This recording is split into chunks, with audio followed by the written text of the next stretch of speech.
বহু দলীয় গণতান্ত্রিক ভারতবর্ষে নির্বাচন হলো সবথেকে বড় উৎসব এবং প্রচার হলো এই উৎসবের একটা প্রধান দিক। আর বিভিন্ন দলীয় পতাকা হলো প্রচারের প্রধান উপকরণ। ভোট এলেই আমরা দেখি শহর সেজে ওঠে বিভিন্ন রাজনৈতিক দলের পতাকায়।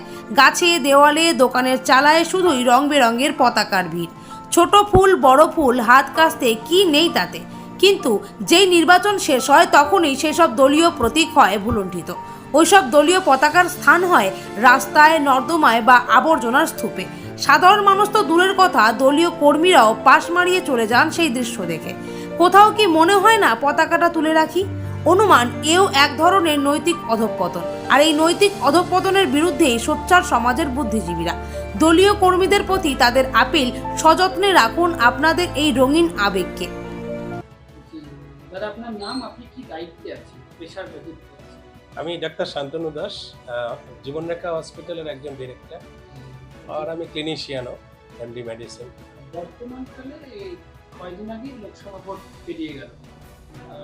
ভোট চলাকালীন প্রচারের বিভিন্ন মুহূর্তে দেখা গেছে শহর বিভিন্ন রকমের রাজনৈতিক দলের পতাকায় ঘুরে দেওয়া হয়েছে, কিন্তু যেই 26 তারিখ ভোটটা পেরিয়ে গেল, এখন দেখা যাচ্ছে বিভিন্ন রাজনৈতিক দলের পতাকাগুলো মাটিতে ভুলুণ্ঠিত। সে যে কোনো রাজনৈতিক দল, কিভাবে দেখছেন বিষয়টা? ভোটের দিন অবধি, সেই দিন অবধি তো এটা স্বাভাবিক ছিল, সব রাজনৈতিক দল তার প্রচার করবে, পতাকা লাগাবে। কিন্তু ভোট পরবর্তী আমি গত 2-1 দিন ধরেও দেখছি কিন্তু যে বিভিন্ন জায়গায় বিভিন্ন পতাকা পড়েও রয়েছে, বিভিন্ন গাছে ঝুলছে কিছু। তো আমার তো মনে হয়েছে যে যারা কর্মী তারা হয়তো এতদিন ধরে দীর্ঘদিন কাজ করার পরে একটু হয়তো সবাই পরিশ্রান্ত, হয়তো একটু রেস্ট নিচ্ছে। কিন্তু এখন আমি আশা করব যে প্রত্যেকের উচিত হচ্ছে তার তার যে নিজেদের যে পতাকা রয়েছে, যা যা প্রতীকী চিহ্ন রয়েছে, সেটা কিন্তু সসম্মানে ফেরত নিয়ে যাওয়া উচিত। কারণ আমি নিজে মনে করি আমার যদি নিজের কোনো অর্গানাইজেশনের পতাকা আজকে হতো, ধরুন জীবনরেখারই একটা পতাকা মাটিতে পড়ে আছে, আমার কিন্তু বুকে লাগতো। আমার প্রথম কাজ ছিল এই পতাকাগুলোকে নিজের হাতে কালেকশন করে আমি ফেরত নিয়ে আসি, শহরকে মুক্ত করি। তো আমি তো বলবো যে প্রতিটি রাজনৈতিক দলের নেতাদের কাছে আমার আপিল থাকবে যে আপনাদের কর্মীদের বলুন যে শহরকে সুন্দর করুন, জঞ্জাল মুক্ত করুন, সুন্দরায়নে সাহায্য করুন সবাইকে। এটা দায়িত্ব কিন্তু আমাদের সবার, কারোর একার দায়িত্ব নয়।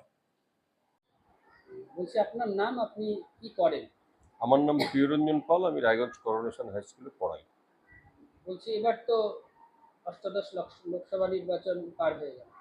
তো আমরা লোকসভা নির্বাচনের সময় দেখলাম শহরের বিভিন্ন রাস্তা, গলি, মোড় সমস্ত পতাকায় ছেয়ে গেছে, কিন্তু যখনই দেখা গেল ভোটটা পেরিয়ে গেল, সমস্ত পতাকাই দেখা গেল কিছু কিছু রাস্তায়, ডাস্টবিনে পড়ে আছে।